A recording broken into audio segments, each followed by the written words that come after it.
اعوذ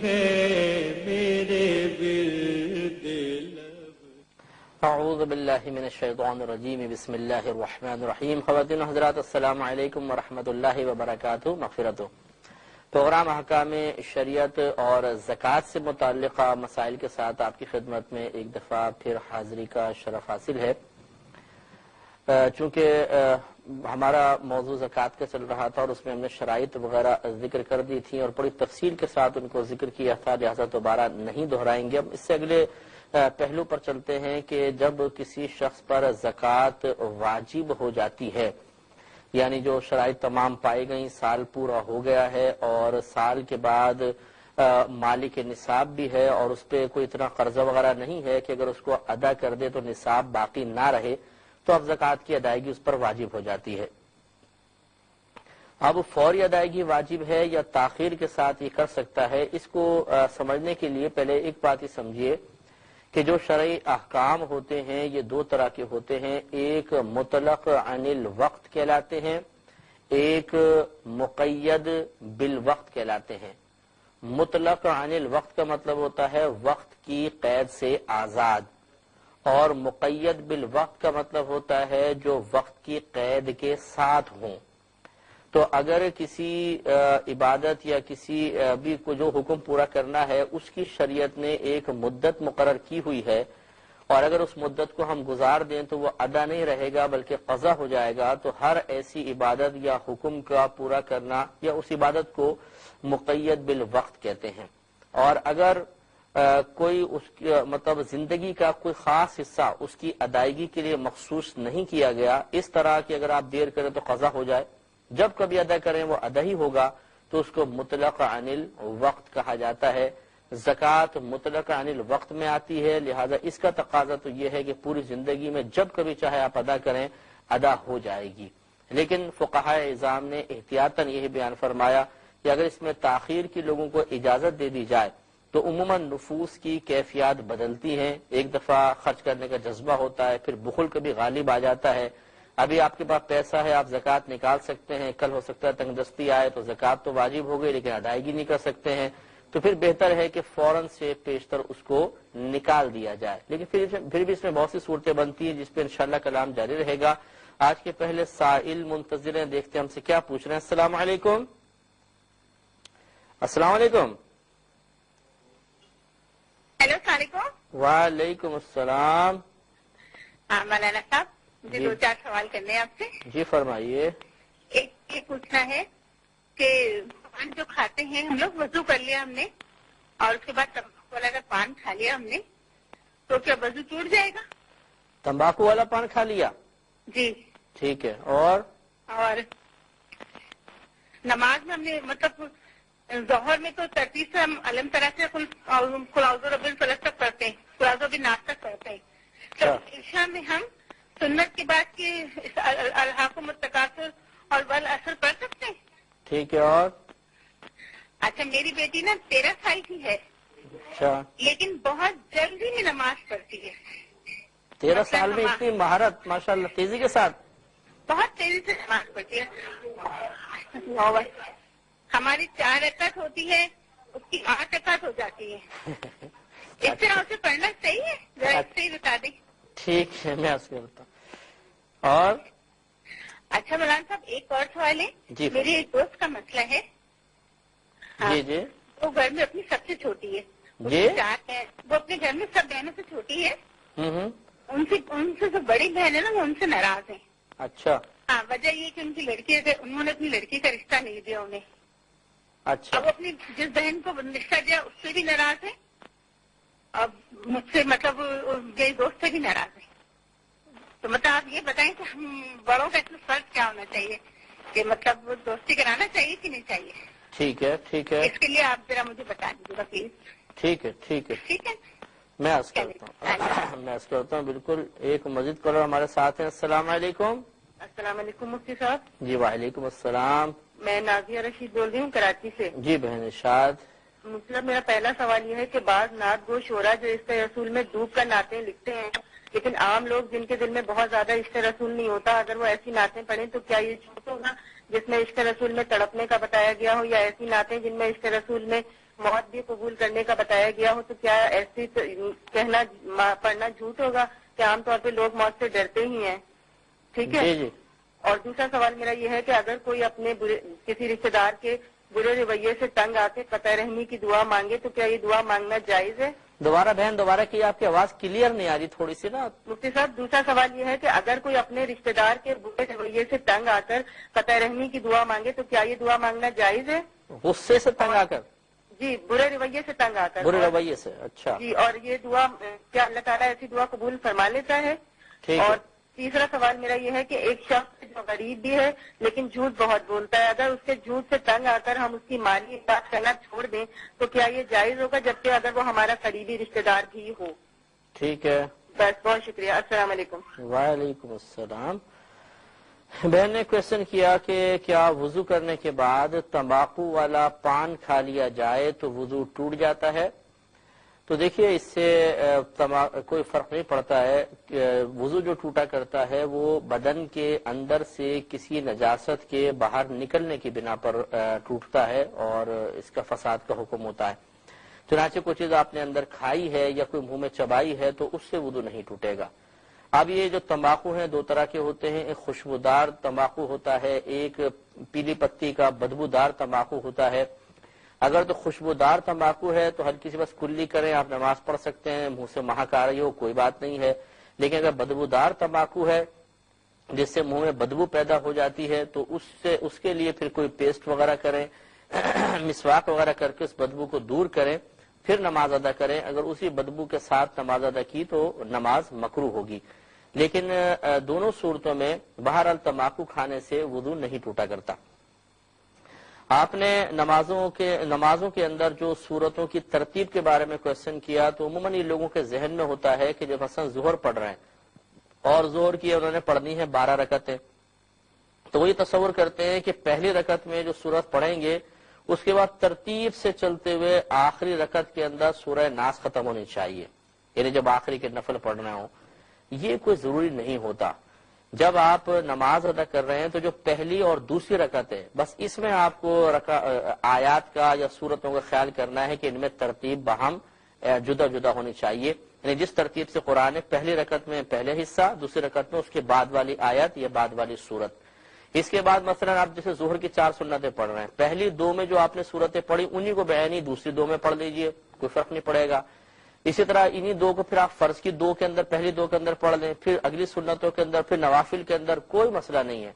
شریعت کا یہ مطالبہ نہیں ہے کہ آپ ہر رکعت میں علیحدہ علیحدہ سورت پڑھیں اور ترتیب کے ساتھ پڑھیں، بلکہ صرف پہلی اور دوسری کسی بھی سنت ہوں، فرض ہوں، وتر ہوں، ان کی پہلی اور دوسری کے اندر، اسی طرح تیسری اور چوتھی کے اندر، ان میں بس یہ مطالبہ ہوتا ہے کہ علیحدہ علیحدہ سورت پڑھ لیجئے اور ترتیب سے پڑھ لیجئے. فرض کے اندر خصوصی مطالبہ ہے شریعت کی طرف سے کہ علیحدہ علیحدہ صورت میں ڈالی جائے، ورنہ سنن نوافل میں تو یہاں تک اجازت ہے کہ آپ ایک ہی صورت کو ہر رکعت میں پڑھ لیں، چاہے آپ کو دیگر صورتیں بھی یاد ہیں تو کوئی کراہت نہیں ہے اس میں. تو لہٰذا تشویش کی ضرورت نہیں ہے، آپ صورتیں پڑھتی چلی جائیں، جس ترتیب سے پڑھنا چاہیں اس میں کوئی حرج نہیں ہے. ایک مزید کالر ہمارے ساتھ ہیں. السلام علیکم.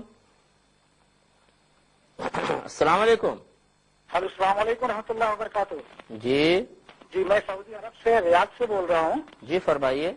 جی، ہمارا اپنا کاروبار ہے اور اس کاروبار میں کچھ تھوڑی بہت پریشانیاں بھی آ رہی ہیں.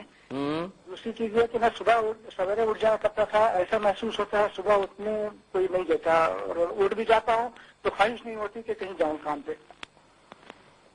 اچھا، آپ کو شرعی مسئلہ ہے تو پوچھیں. یہ اصل میں ہمارا کیس نہیں ہے، یہ عاملین کا کیس ہے. روحانی دنیا اور دکھی دلوں کا سہارا، اس میں جو ہمارے مطلب حضرات تشریف فرما ہوتے ہیں وہ انشاءاللہ آپ کو اس کا حل بتائیں گے.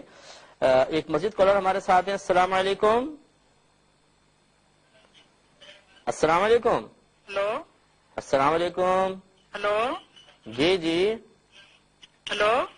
آپ کی آواز آ رہی ہے، ارشاد فرمائیے. ہلو، السلام علیکم. وعلیکم السلام. یہ نا شیطانی وقت سے بہت آتے ہیں مولانا صاحب. کیا ہو گیا؟ آپ نے ٹیلی ویژن کی آواز تو بند نہیں کی، تبھی تو یہ ڈبل ٹرپل آوازیں آتی ہیں. دن میں کیا کرنا؟ شاید کچھ سمجھ میں نہیں آیا کہ آپ نے مجھے غالب گمان ہے کہ آپ نے شاید شیطانی وسوسوں کے بارے میں پوچھا ہے. کنٹرول روم سے ہمارے کان میں یہ کہا جا رہا ہے. انشاءاللہ میں جواب دیتا ہوں. ایک بہن نے مزید یہ کوشچن کیا تھا کہ ان کی 13 سالہ بچی ہے لیکن کہتی ہیں کہ نماز پڑھنے میں بہت ماشاءاللہ برق رفتاری ہے. اس اعتبار سے کہ 4 رکعت پڑھتی ہیں وہ 8 پڑھ لیتی ہیں. اگر تو وہ اپنی چستی کی بنا پر صحیح نماز تیزی کے ساتھ پڑھ رہی ہیں تو اس میں تو کوئی حرج نہیں اور بالکل ماشاءاللہ اچھی بات ہے. لیکن اگر ایسا ہے کہ وہ بوجھ سمجھ کے نماز کو تیز تیز ادا کرتی ہیں یا اتنی تیزی کے ساتھ، جیسے بچے ہوتے ہیں عموماً طبیعت میں ایک بے چینی اور بے قراری ہوتی ہے اور انسان استقامت کے ساتھ یا آہستگی کے ساتھ کسی چیز کو ادا نہیں کر پاتا، ایک طبیعت میں مطلب آزادی کی طرف رجحان زیادہ ہوتا ہے اور نماز میں پابندی سی ہوتی ہے تو نفس کہتے ہیں جلدی جلدی پڑھو تاکہ ایک آزادی کا احساس و فراغت کے بعد. تو اگر وہ اس طرح کرتی ہے کہ تیز تیز الحمد پڑھی، تیز تیز صورتیں پڑھی اور رکوع اور سجدے کی تسبیحات کو چبا چبا کر ادا کر رہی تو پھر ایسی نماز کا کوئی فائدہ نہیں ہے. بلکہ نبی کریم صلی اللہ علیہ وسلم نے ارشاد فرمایا کہ بعض نمازی جب نماز پڑھ کے فارغ ہوتے ہیں تو خود نماز ان کے لیے بد دعا کرتی ہے کہ جیسے تو نے مجھے برباد کیا اللہ بھی تجھے برباد کر دے. اس سے مزید کلام کریں گے لیکن ایک مختصر سے بریک کے بعد.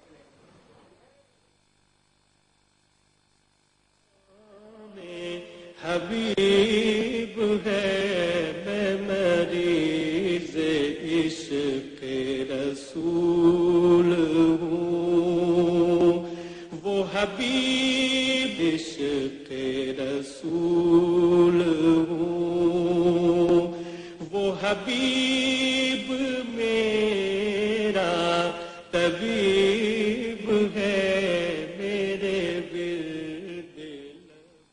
بسم اللہ الرحمن الرحیم. ایک یہ بہن نے ہمیں جواب دے رہے تھے کہ 13 سالہ بچی تیزی کے ساتھ نماز ادا کرتی ہے تو اگر خدا نخواستہ اس طرح ہے کہ تسبیحات کو بوجھ سمجھ کر تیزی سے چبا لیا جاتا ہے، قرات صحیح نہیں کی جاتی، ارکان میں مکمل سکون اور طمانینت اختیار نہیں کی جاتی بلکہ تیزی کے ساتھ جیسے رکوع سے اٹھے بس پورے سیدھے کھڑے نہیں ہوئے فوراً سجدے میں چلے گئے اور ایک سجدے کے بعد پورے اطمینان سے بیٹھے نہیں بلکہ تھوڑا سا اٹھے اور فوراً اگلا سجدہ کر دیا اور پھر پوری رکعتیں ختم کرنے کے بعد ایک دل میں نفس نے کہا اللہ تیرا بڑا شکر ہے کہ فارغ ہوئے. تو اس طرح بوجھ سمجھ کے اگر نماز کو ادا کیا جا رہا ہے تو یہ برق رفتاری کسی فائدے کی نہیں ہے. وقتی طور پر نماز کی پابندی سے باہر نکلنے کے ذریعے حاصل ہونے والا سکون کل مطلب افسوس کے اندر مبتلا کر دے گا. اس لیے بچی کو پیار اور محبت سے سمجھائیں کہ سونا تھوڑا بھی ہو تو بہت قیمت ہوتی ہے اور اس کے مقابلے میں روئی چاہے گٹھے کے گٹھے آپ رکھ لیجئے اس کی اتنی قیمت نہیں ہوتی ہے. تو اپنی نماز کو بے قدر نہ بنائیں. تیزی کے ساتھ ادا کرنا کوئی فی نفسی کمال نہیں. سکون، اطمینان اور آہستگی کے ساتھ نماز کو ادا کرنا اللہ تبارک و تعالی اور اس کے رسول کریم صلی اللہ علیہ وسلم کو محبوب اور مطلوب ہے. ایک ہی بہن نے کویشچن کیا، یہ مزید کویشچن کیا تھا کہ مثلا رشتہ وغیرہ نہیں دیا بیٹا یا بیٹی کا تو آپس میں ناراضگی ہو گئی ہے تو کیا ایسی ناراض بہنوں یا دو سہیلیوں کو آپس میں ملانے کی کوشش کرنی چاہیے؟ تو جی ہاں بالکل بہت بڑی بات ہے اصلاح کروانا. نبی کریم صلی اللہ علیہ وسلم کا خود فرمان ہے کہ اپنے مسلمان بھائیوں کے درمیان اصلاح کرواؤ، ان میں صلح کرواؤ، انہیں ایک دوسرے سے ملاؤ. چنانچہ اس کی تلقین موجود ہے تو ضرور کوشش کی جائے، پیار و محبت سے سمجھایا جائے کہ یہ رشتے وغیرہ کا انکار جو ہے اگر کسی اچھی مصلحت کی بنا پر ہے تو اس پہ ناراض ہونے والی کوئی بھی بات نہیں ہے. اللہ تعالیٰ کی طرف سے یہ رشتے مقرر شدہ ہوتے ہیں. ماں باپ اپنی مرضی سے کبھی بھی کسی بچے کا غلط مقام پہ رشتہ کرنا پسند نہیں کریں گے لیکن ہو جاتا ہے. تو جہاں پر بھی مطلب یہ کہ ماں نے یا باپ نے رشتہ طے کیا ہے، آپ مانگ رہے تھے لڑکی کا رشتہ، انہوں نے کہیں اور طے کر دیا، تو وہ حقیقتاً بظاہر ان کی مرضی نظر آتی ہے لیکن فیصلہ خداوندی پیچھے کار فرما ہوتا ہے. اس طرح پیار و محبت سے سمجھائیے کہ ٹھیک ہے اس کو نظر انداز کریں، اتنی چھوٹی چھوٹی باتوں پہ ناراض نہیں ہوا جاتا. نا شرعاً اس طرح ناراض ہو کے قطع تعلق جائز ہے، یہ بھی یاد رکھیے گا. اس لیے پیار و محبت سے سمجھا کر ان میں یقیناً صلح کروائیں، آپ کے لیے بھی بہت بڑا ثواب جاریہ ہوگا. ایک مزید کالر ہمارے ساتھ ہیں. السلام علیکم. السلام علیکم. وعلیکم السلام.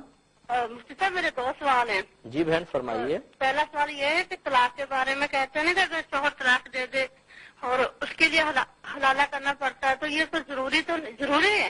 حلالہ؟ ہاں ٹھیک ہے بہن. اور دینی پڑتی ہے. اچھا قربانی یہ- ٹھیک ہے. ہاں، اور دوسرا یہ کہ مجھے کسی نے بتایا تھا کہ گھر کی پریشانی وغیرہ کے لیے نا اگر قرآن پاک مسجد میں رکھائے جائے 3-4 لے کے تو بہت اچھا ہے. ٹھیک یہ ہے کہتا ہے. بس مہربانی دعا میں اگر ٹھیک ہے میں عرض کرتا ہوں. ایک مزید کالر ساتھ ہیں، ان کی کال بھی لے لیتے ہیں. السلام علیکم. آپ نے ٹیلی ویژن کی آواز بھیا بند کر دیجئے. السلام علیکم. وعلیکم السلام. ٹیلی ویژن کی آواز آپ نے بند کی؟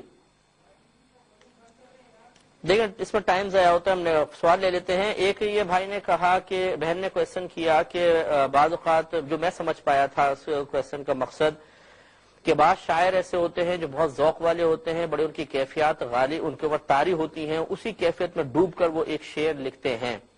پڑھنے والا اور یقینی سی بات ہے کہ انہی جیسی مثل کیفیات کے ساتھ اسے پڑھے ضروری نہیں ہوتا، تو کیا یہ جھوٹ تو نہیں ہو جائے گا؟ جیسے انہوں نے عشق کی کیفیت بیان کی، واقعی ان کا عشق کا بڑا غلبہ تھا. پڑھنے والا عشق سے بالکل محروم ہے، لیکن وہ کہہ رہا ہے میں نبی کا بہت بڑا عاشق ہوں، میں آپ کے بغیر جی نہیں سکتا ہوں، مجھے نیندیں نہیں آتی ہیں رات کی. تو یہ جھوٹ ہوگا یا نہیں ہوگا؟ دیکھیے مسئلہ یہ ہوتا ہے کہ جب بھی کوئی نعت خوان وغیرہ یا کوئی بھی مطلب دوسرے کا شعر پڑھ رہا ہوتا ہے تو اس وقت یقیناً وہ اپنے معافی ضمیر کو بیان کرنے کا قصد و ارادہ نہیں کر رہا، اور نہ لوگوں کو یہ بتا رہا ہے کہ میری کیفیت یہ ہے، بلکہ وہ تو ایک سب کو پتا ہوتا ہے کہ یہ کسی نہ کسی شاعر کا کلام ہے، اور اس شاعر کی کیفیات کو شعر میں جو بیان کیا گیا ہے یہ اسے خوش الہانی کے ساتھ ذکر کر رہے ہیں. ہاں اگر نعت خوان یہ سمجھانے کی کوشش کر رہا ہے کہ یہ کیفیات میری ہی ہیں جو شعر کے اندر بیان کی گئیں، اور واقعی اس پر یہ کیفیات طاری بھی ہوں، کوئی حرج نہیں ہے. اور اگر ایسا نہیں ہے بلکہ وہ صرف یہ ثابت کرنے کی کوشش کر رہا ہے کہ کیفیات میری اپنی ہیں، میرے جذبات میرے ہیں، اور حقیقتاً اس کا باطن اس کا ساتھ نہیں دے رہا، تو پھر یہ جھوٹ ہو جائے گا. تو اس لیے مطلب یہ ان تمام امور پر غور کرنا چاہیے. سننے والے کو بدگمانی نہیں کرنی چاہیے کہ اس کے اندر اتنا ذوق و شوق کہاں، فلاں بڑے عظیم بزرگ کا یہ کلام ہے، ان کی جو کیفیات اس کی کیفیت ویسی کیسے ہو سکتی ہے؟ تو ضروری کوئی ہے کہ وہ انہی کیفیات کو اپنی کیفیات بنا کر پیش کرنے کا قصد و ارادہ رکھتا ہو، لہذا حسن ظن قائم رکھنا چاہیے. یہ کہتی ہیں کہ اگر کسی کا رویہ بہت ہی برا ہو تو کیا ایسے لوگوں سے قطع تعلق کی دعا کر سکتے ہیں، یعنی اللہ تعالیٰ ہمارے ان سے تعلق توڑوا دے؟ تو جی ہاں، اس میں کوئی حرج نہیں ہے، کوئی بری دعا نہیں ہے. قطع تعلق وہاں برا ہے کہ جہاں کوئی شرعی عذر نہ ہو، اپنی نفسانی خواہش کے تابع ہو کر یا بغیر کسی وجہ کے رشتہ داروں سے قطع تعلق کیا جائے، یہ ممنوع ہے. لیکن اگر کسی معقول اور صحیح عذر کی بنا پر انسان قطع تعلق کرتا ہے تو بعض اوقات تو یہ خود شریعت کو مطلوب ہوتا ہے. جیسے رشتہ دار ہیں وہ غلط عقائد کے حامل ہو گئے ہیں، ان کے عقائد اسلامی بنیادی عقائد سے ٹکرا رہے ہیں، متصادم ہو گئے ہیں، تو حکم شرعی یہ ہے کہ ان سے قطع تعلق کیا جائے. اسی طرح اگر کوئی رشتہ دار ہے اعلانیہ گناہ کر رہا ہے، اعلانیہ طور پہ سود لیتا ہے اور بہت سارے کام کرتا ہے، تو ان سے قطع تعلق کا حکم ہے تاکہ ان کو اپنے گناہوں کا احساس ہو. لہذا اگر واقعی کچھ قسم کی وجوہات ہیں اور اس کا برا رویہ ان کے لیے انتہائی اذیتناک بنتا ہے، جس کی بنا پر انہیں بھی گمان ہے کہ آگے چل کے ہم بھی کسی گناہ میں مبتلا ہو جائیں گے، تو ایسی صورت میں قطع تعلق کی دعا کرنے میں کوئی حرج نہیں ہے. ایک مختصر سے بریک پہ جائیں گے. آپ سے گزارش ہے کہ ہمارے ساتھ ہی رہیے.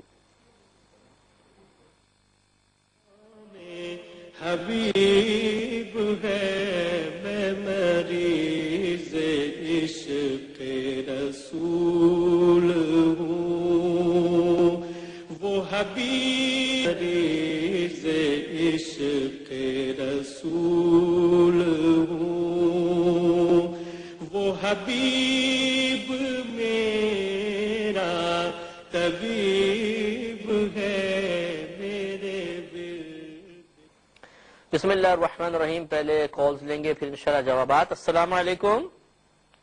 وعلیکم السلام. جی بھائی. حضرت میں بامبے انڈیا سے بات کر رہا ہوں، ناصر قریشی. جی بھائی فرمائیے. حضرت میرا ایک سوال تھا، جیسے کہ ہم نیچے کے روم میں رہتے ہیں اور نیچے کے روم میں سر ہمارا قرآن شریف رکھا ہوا ہے. ٹھیک ہے. تو ہمارے اوپر کے روم میں بھی کوئی رہتا ہے. ٹھیک ہے. تو حضرت یہ پوچھنا تھا کہ وہ قرآن شریف کی کہیں بیعت بھی تو نہیں ہو رہی ہے؟ ٹھیک ہے. اور دوسرا سوال میرا یہ تھا حضرت، جیسے ہم مسجد میں جاتے ہیں نماز پڑھنے کے لیے، تو مولانا صاحب جب نماز ختم ہو جاتی ہے، جماعت چھوٹ جاتی ہے، جی تو کیا ہم 4-5 اسلامی بھائی مل کے جماعت دوسری کھڑی کر سکتے ہیں سر؟ دیر سے پہنچے مطلب؟ یہ پوچھنا تھا. ٹھیک ہے، میں سے پہنچے. جی جی اور یہی پوچھنا تھا. بہت بہت شکریہ. اس کا جواب دیجیے. ٹھیک ہے، میں عرض کرتا ہوں. ایک مزید کال لیتے ہیں، پھر اس کے بعد انشاءاللہ جوابات دیں گے. السلام علیکم. ہیلو، السلام علیکم. وعلیکم السلام. جی مفتی صاحب، میرے 2 سوال ہیں. جی بہن فرمائیے. ایک تو پہلا تو زکوٰۃ کے بارے میں کہ جیسے ہم اپنی بچیوں کا زیور شادی کے سے بنا کے رکھیں تو کیا اس پہ زکوٰۃ ہوگی؟ ٹھیک ہے. اور دوسرا سوال یہ ہے میرا کہ جیسے سنتیں پڑھی جاتی ہیں بہت سے موقعہ اور غیر موقعہ میں فرق بتائیے گا، اور یہ بتائیے گا کہ جیسے عام سنتیں پڑھتے ہیں اسی انداز میں پڑھنی ہے یا رکعتوں میں فرق ہوتا ہے؟ بس میرے یہ 2 سوال تھے. ٹھیک ہے، میں عرض کرتا ہوں. السلام علیکم. شکریہ. وعلیکم السلام. ایک یہ بہن نے کوشچن کیا تھا کہ اگر کوئی رشتہ دار بہت زیادہ جھوٹ بولتا ہے تو کیا اس کی اس جھوٹ کو بنیاد بناتے ہوئے اس کی مالی مدد کا ترک کرنا جائز ہے؟ دیکھیے، مسئلہ یہ ہوتا ہے کہ بہتر یہ ہے کہ اگر وہ واقعی غریب ہے اس کی مالی امداد کو ترک نہ کیا جائے، کیونکہ مالی امداد سے اس کو یقیناً نقصان پہنچے گا، صدمہ ہوگا. ہمیں فاعل سے نہیں اس کے فعل سے نفرت رکھنی چاہیے. یقیناً جھوٹ بولنا ایک بری عادت ہے، اس کو ختم کرنا چاہیے، کوشش کرنی چاہیے، لیکن ہمارا مشورہ یہ ہوگا کہ اس کی مالی امداد کو ترک نہ کیا جائے، جھوٹ چھوڑنے کی تلقین اس کو کی جائے. ہاں، اگر آپ یہ سمجھتے ہیں کہ ہم تھوڑی بہت دھمکی اگر دیں گے بھائی ہم آپ کی مالی اعانت نہیں کرتے، آپ بہت جھوٹ بولتے ہیں، اور اس سے ڈر کر وہ جھوٹ چھوڑ دے گا تو بہتر ہے. لیکن ہمارا غالب گمان یہی ہے کہ جو کسی گناہ کو کسی ڈر کی وجہ سے چھوڑتا ہے، جب وہ ڈر ختم ہوتا ہے پھر وہ اسی گناہ کی طرف پلٹ جاتا ہے. تو بہتر یہ ہے کہ مالی اعانت جاری رکھتے ہوئے نبی کریم صلی اللہ علیہ وسلم کی سنت مبارکہ کے مطابق احسن اور نرمی کے ساتھ، احسن انداز سے نرمی کے ساتھ ان کو نصیحت کی جائے اور جھوٹ چھڑوانے کی کوشش کی جائے، تو انشاءاللہ اللہ تعالیٰ برکت دے گا اور ضرور وہ جھوٹ سے دور ہو جائیں گے. ایک مزید کالر ہمارے ساتھ ہیں. السلام علیکم. وعلیکم السلام ورحمۃ اللہ وبرکاتہ. جی سر، ہمارے 3 سوال ہیں. پہلے ٹیلی ویژن کی آواز بند کریں اپنے آپ. جی ہاں جی، بات بند کر دیا. ہاں ٹھیک ہے، اب بولیے. کیا عورت خلوت کے بعد غسل سے پہلے بچے کو دودھ پلا سکتی ہے؟ دوبارہ بولیں. کیا عورت خلوت کے بعد غسل سے پہلے بچے کو دودھ پلا سکتی ہے؟ ٹھیک ہے. اور ایک شخص یہ کہتا ہے کہ اللہ تعالیٰ نے نبی پاک کو علم غیب عطا نہیں کیا. ٹھیک ہے. کیا اس شخص کے پیچھے نماز ہو سکتی ہے یا نہیں؟ اور تیسرا سوال یہ ہے کہ اولیاء کرام کے مزارات کو بوسہ دے سکتے ہیں یا نہیں؟ کیا چیز؟ اولیاء کرام کے مزارات کو بوسہ دے سکتے ہیں یا نہیں؟ ٹھیک ہے، ٹھیک ہے. اور میں عرض کرتا ہوں بھیا ایک مزید کال لینے کے بعد. السلام علیکم. السلام علیکم. وعلیکم السلام. مفتی صاحب کیسے ہیں آپ؟ اللہ کا بڑا کرم. سر میرا سوال یہ ہے جی کہ صحابی رسول ہیں حضرت ابو ذر غفاری رضی اللہ تعالیٰ عنہ، اسی طرح حضرت عکاشہ اسدی رضی اللہ تعالیٰ عنہ، یہ صحابی رسول ہیں. جی جی احادیث میں صحابہ کی بڑی فضیلت بیان ہوئی ہے. جی. میرا سوال یہ ہے کہ کوئی شخص، جس طرح میرا نام جاوید ہے، کیا میں ان سے نسبت رکھ کر جاوید غفاری یا جاوید اسدی چلا سکتا ہوں نسبتاً؟ ٹھیک ہے، ٹھیک ہے. میں عرض کرتا ہوں. ایک یہ انہوں نے کہا کہ بہن نے کہا شیطانی وسوسے بہت ہی زیادہ تنگ کرتے ہیں، کیا کیا جائے؟ دیکھیں، سب سے پہلے تو اگر پانی آ رہا ہو تو پانی کو روکنا مقصود ہو تو بند باندھا جائے. شیطانی وسوسوں کو دور کرنے کے لیے سب سے پہلے اس سبب پہ غور و تفکر کریں، کیا ایسا سبب ہے کہ جس کی بنیاد پر یہ وسوسے آپ کو تنگ کرتے ہیں؟ کسی کی صحبت تو نہیں ہے، کوئی ایسے مناظر تو نہیں ہے جن کو دیکھ کے ایسے آتا ہے؟ آپ فضول تو نہیں بہت زیادہ بیٹھتی؟ آپ کوئی کسی گناہ کے اندر خدا نخواستہ مبتلا تو نہیں ہے؟ آپ نیک اعمال کو بوجھ سمجھ کے ترک تو نہیں کر رہی ہیں؟ یہ تمام امور جو ہیں شیطانی وساوس کو ذہن میں جگہ دینے میں انتہائی معاون ثابت ہوتے ہیں. لہذا سب سے پہلے سبب پہ توجہ کریں، سبب سمجھ میں آ جائے اس سبب کی اصلاح کریں تو انشاءاللہ وسوسے کافی حد تک دور ہو جائیں گے. دوسری بات یہ کہ شیطانی وسوسے اگر آپ یہ چاہیں کہ 100% آپ سے دور ہو جائیں تو وہ یا تو نبی ہو سکتا ہے یا صحابی ہوں یا ولی. ان پر بھی مطلب انبیاء علیہ السلام کے علاوہ صحابہ کرام پر یا اولیاء اعظام پر شیطان حملہ کر سکتا ہے. یہ الگ بات ہے کہ ان پہ غالب نہیں آ پاتا اور وہ اس کے وار کو سمجھ کے نظر انداز کر دیتے ہیں، لیکن وساوس تو ان کے ساتھ بھی ہو سکتے ہیں. شیطان وسوسہ ڈال سکتا ہے. حتیٰ کہ شیطان نے تو ہمارے نبی کریم صلی اللہ علیہ وسلم پر بھی حملہ کرنے کی کوشش کی. جیسے نبی کریم نے فرمایا کہ میں نماز پڑھ رہا تھا تو یہ شیطان میرے قریب آیا تو میں سرکار فرماتے میں نے اسے پکڑ کے ستون کے ساتھ باندھ دیا ہے اور میرا ارادہ یہ تھا کہ مدینے کے بچے اس سے کھیلیں، لیکن پھر مجھے اپنے بھائی سلیمان کی دعا یاد آ گئی تو میں نے اس کو چھوڑ دیا. تو معلوم یہ ہوا کہ یہ ایک ایسی قوم ہے، ایک ایسی مخلوق ہے جسے اللہ تبارک و تعالیٰ نے ہم پر مسلط کیا ہے، اور یہ ضرور وسوسے ڈالیں گے۔ تو وسوسہ آنا برا نہیں ہوتا، چاہے کتنا ہی خطرناک کیوں نہ ہو، اس وسوسے کو دل میں جگہ دینا، ذہن میں جگہ دینا، پھر اس پہ غور و تفکر کرنا، اور اگر اس وسوسے کا تعلق کسی عمل کے ساتھ ہو تو اس برے عمل کا ارتکاب کر لینا، یہ برا ہوتا ہے۔ تو عمل تک پہنچنے سے پہلے یا اس وسوسے سے حصول لذت سے پہلے اسے ہمیں جھٹکنا ہوگا۔ یہ مجاہدہ، یہ جہاد پوری زندگی ہمیں کرنا ہے، اور اس کے بدلے میں جو ذہنی اذیت، کوفت، بے قراری، بے چینی، اضطراب ہمیں محسوس ہوتا ہے، اسے بوجھ نہیں سمجھنا ہے، بلکہ اس میں بھی یاد رکھیں بے شمار اللہ تعالیٰ کی طرف سے جنت کے درجات پوشیدہ ہیں، اس لیے ہمت کر کے آپ مقابلہ کرتے رہیں اور سب سے پہلے سبب کو دور کرنے کی کوشش کیجیے۔ بہن نے کہا کہ جب مرد عورت کو طلاق دیتا ہے تو ایک تو عورت پہ یہ بوجھ اور اس کو ایک اذیت، اور پھر حلالہ، یہ تو قربانی در قربانی عورت کے لیے، ایسا کیوں ہے؟ میری بھولی بھالی بہن، سب سے پہلے تو بات یاد رکھیے کہ حلالہ کا حکم نہ میں نے دیا ہے نہ کسی اور عام شخص نے، بلکہ یہ اللہ تعالیٰ کی طرف سے ہے۔ اللہ تعالیٰ ارشاد فرماتا ہے فَإِن طَلَّقَهَا، پھر اگر یہ شوہر اپنی زوجہ کو تیسری طلاق دے دے، فَلَا تَحِلُّ لَهُ مِن بَعْدُ حَتَّى تَنكِحَ زَوْجًا غَيْرَهُ، تو یہ عورت اس شوہر کے لیے حلال نہ ہوگی جب تک کہ اس پہلے شوہر کے علاوہ کسی اور مرد سے نکاح نہ کر لے۔ تو یہ حلالہ کا حکم تو اللہ کی طرف سے ہے، اور اللہ تعالیٰ کی طرف سے بیان کردہ حکم پر اعتراض کرتے ہوئے کہنا کہ ایسا کیوں ہے، یہ بہت ہی برا ہوتا ہے۔ اور چونکہ یہ قرآن کے اندر نص صریحہ کے اندر آ گیا تو معلوم ہوا کہ حلالہ کروانا ضروری ہے، لیکن یہ 3 طلاق کے بعد ہوتا ہے۔ شوہر اگر 3 طلاقیں دے دیتا ہے تو پھر یقینی سی بات ہے کہ عورت کو حلالہ کے بغیر وہ پہلے شوہر کے پاس نہیں جا سکتی ہے۔ ہمیں اللہ تبارک و تعالیٰ نے اپنے احکام کی اطاعت کا حکم دیا ہے، نہ یہ کہ ان پر زبان اعتراض دراز کرنا۔ ہر ایک کی کیفیات مختلف ہوتی ہیں، ایک شرعی حکم مجھے اپنے لیے بہت آسان لگے گا، آپ کو بڑا مشکل، ایک آپ کو بہت مشکل لگے گا، مجھے بہت آسان۔ اگر لوگوں کی مرضی کے موافق ہی شرعی احکام نازل کیے جاتے تو ہر گھر میں ہر فرد کے لیے شرعی حکم علیحدہ علیحدہ ہوتا، تو ایسا نہیں ہے۔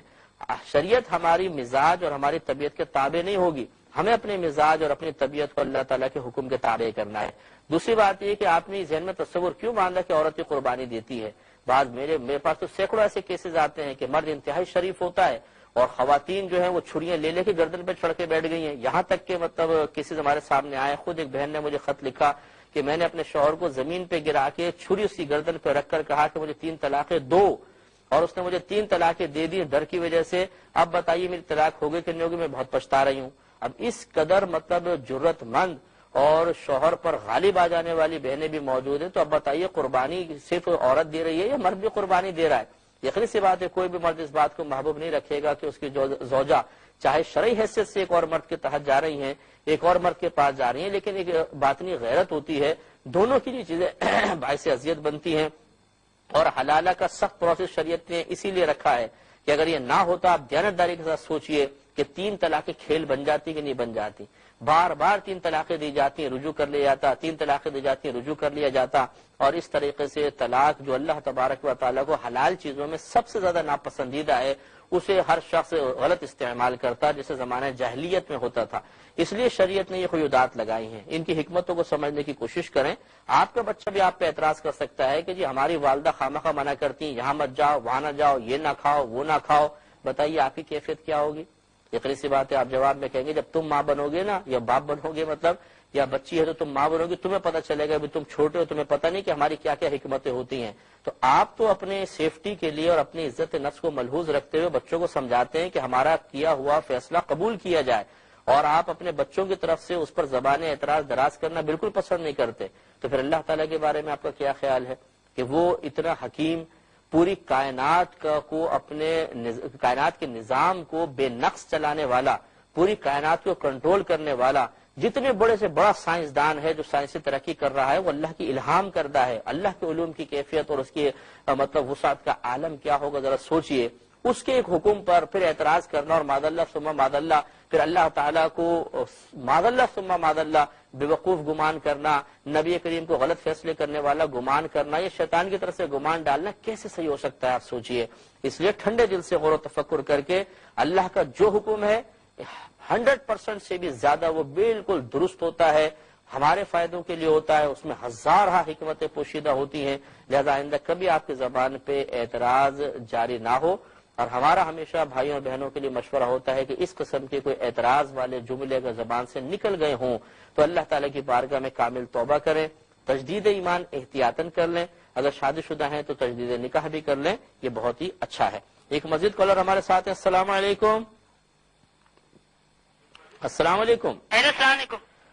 جی یہ مجھے آپ سے ایک بات کرنی تھی، جی یہ کہ ہمیں نا خالد درود شریف کی ختم میں جاتے ہیں نا، جی تو وہاں پر ایک جینٹس نے دعا کی تھی۔ اول تو جینٹس کو ہم عورتوں کے بیچ میں نہیں آنا چاہیے، پر وہاں پہ یہ دعا کی تھی کہ جیسے ان کی ساس کا انتقال ہو گیا ہے نا، تو انہوں نے یہ دعا کی کہ میری ساس کی جوتیوں کے صدقے میں، گوشت پاک کی جوتیوں کے صدقے میں، حضور پاک صلی اللہ علیہ وسلم کی جوتیوں کے صدقے میں، تو کیا ان کی ساس کو ہمارے نبی سے اور گوشت پاک سے ملانا چاہیے؟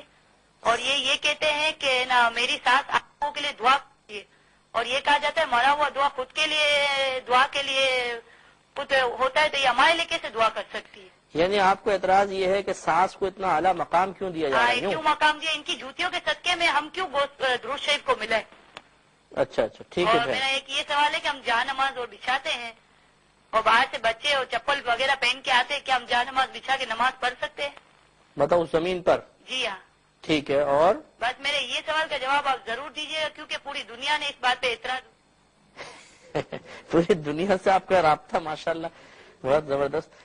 ایک یہ بہن نے کوشچن کیا کہ ان کے گھر میں پریشانی تھی تو کسی نے ان کو مشورہ دیا کہ آپ مسجد میں 3-4 قرآن پاک رکھوا دیں تو انشاءاللہ آپ کی پریشانی دور ہو جائے گی۔ تو یہ کوئی شریعت کی طرف سے کوئی مطلب اصول نہیں بتایا گیا کہ آپ اگر مسجد میں قرآن رکھوائیں گے تو ضرور پریشانیاں دور ہو جائیں گے، شریعت کی طرف سے یہ تعلیم نہیں ہے، لیکن ہم اسے خلاف شرع بھی نہیں کہیں گے۔ کسی نے اچھے اس نیت سے آپ کو بتایا کہ اگر آپ مسجد میں قرآن رکھوائیں گے، اللہ تبارک و تعالیٰ کو آپ کا یہ عمل پسند آ گیا تو ہمارا حسن ظن ہے اللہ تعالیٰ کی ذات پاک سے کہ وہ مسائل کو حل فرمائے گا اور رحمتوں کا نزول ہوگا اور ہماری مرضی کے موافق کوئی نتیجہ نکل آئے گا۔ تو اس حسن ظن کو قائم رکھتے ہوئے اگر یہ عمل کیا جائے تو کوئی حرج نہیں، لیکن کوئی ہمارے قرآن یا حدیث کی یہ تعلیم نہیں ہے کہ 4 قرآن مسجد میں رکھواؤ گے تو ساری پریشانیاں دور ہو جائیں گی۔ یہ میں اس لیے بات عرض کر رہا ہوں کہ اگر بالفرض آپ نے قرآن مسجد میں رکھوائے تو یاد رکھیں کہ ہمارا کوئی بھی عمل اللہ تبارک و تعالیٰ کی رضا اور تقسیم کو نہیں بدل سکتا۔ ہو سکتا ہے کہ ابھی رضا الہی یہی ہو کہ آپ کو آزمائش میں رکھنا مقصود ہو تو آپ سے 50 قرآن رکھوا دیں، اللہ تعالیٰ اپنے فیصلے اس قرآن رکھنے کی وجہ سے تو نہیں بدلے گا۔ اس وقت اگر آپ کی مرضی کے موافق نتیجہ نہ آئے تو آپ اس عمل کو بیکار تصور نہ کریں کہ کیا فائدہ ہوا 4 قرآن رکھوائے، اتنے پیسے بھی لگ گئے اور کوئی فائدہ نہیں ہوا۔ آپ فائدہ ملحوظ رکھیں صرف اللہ تعالیٰ کی رضا کا، ثواب کے حصول کا۔ میں قرآن رکھیں گے ثواب بھی ملے گا، اللہ بھی ہم سے راضی ہوگا، بس ختم۔ اب اس کے بعد ضمناً اگر اللہ تعالیٰ کی مرضی ہوئی اور مطلب آپ کی تقدیر یہی لکھی ہوئی کہ یہ مشکل پریشانی دور ہو جائے تو انشاءاللہ ضرور دور ہو جائے گی۔ ایک انہوں نے کہا کہ بھائی نے بامبے سے کال کی، انہوں نے ممبئی اب تو اس کو کہتے ہیں، انہوں نے کہا کہ ہم نچلے روم میں رہتے ہیں، اس میں قرآن پاک ہے، ایک شخص اوپر روم میں بھی رہتا ہے تو یہ قرآن پاک کی بے حرمتی تو نہیں ہوگی؟ لیکن بظاہر تو ایسا ہی نظر آتا ہے، لیکن فقہائے اعظام نے ضرورت اور حاجت کو دیکھتے ہوئے اس کی اجازت دی ہے، کیونکہ اگر ایسا حکم لگا دیا جائے کہ اوپر جو بھی ہوگا وہ بے ادبی کا مرتکب ہو رہا ہے تو ہمارے کاروبار زندگی رک جائیں گے، ہمارا گزارا کرنا مشکل ہو جائے گا۔ کون سی بلڈنگ ایسی ہے جس میں قرآن نہیں تو کم از کم اسماء الہیہ نیچے نہ ہو؟ مساجد آپ دیکھ لیں کئی کئی منزلہ ہوتی ہیں، نچلے مسجد کے اندر الماریوں میں قرآن رکھے ہوتے ہیں، اوپر مسجد میں جماعت کرنا کیسا ہوگا؟ تو اس لیے اس کو نظر انداز کرنا چاہیے اور اس کی وجہ سے کسی بے ادبی کا شائبہ تصور نہیں کرنا چاہیے، ورنہ زندگی بہت زیادہ تنگ ہو جائے گی۔ میں بہت معذرت چاہتا ہوں، سوالات بہت سارے باقی ہیں لیکن ہمارے پروگرام کا وقت تقریباً ختم ہو چکا ہے۔ انشاءاللہ زندگی رہی تو بروز ہفتہ پاکستان اسٹینڈرڈ ٹائم کے مطابق رات 12 سے 1 والے پروگرام میں پہلے ان سوالات کے جوابات دیے جائیں گے۔ جن بھائی بہنوں کے رہ گئے اور وہ منتظر تھے، میں بہت معذرت چاہتا ہوں، آپ کو یقیناً قلبی کوفت ہوتی ہوگی، لیکن ہماری مجبوری ہے کہ ہم 1 منٹ بھی آگے نہیں بڑھ سکتے ہیں، اگلے پروگرام کا وقت ہوتا ہے، ہمیں فوراً وائنڈ اپ کرنا ہوتا ہے۔ تو انشاءاللہ ہفتے کو میں جواب ضرور عرض کروں گا۔ اب اپنے میزبان کو، ہماری کیو ٹی وی کی پوری ٹیم کو، دبئی اور UK میں تعاون کرنے والے ہمارے اسٹاف کو اجازت مرحمت فرمائے۔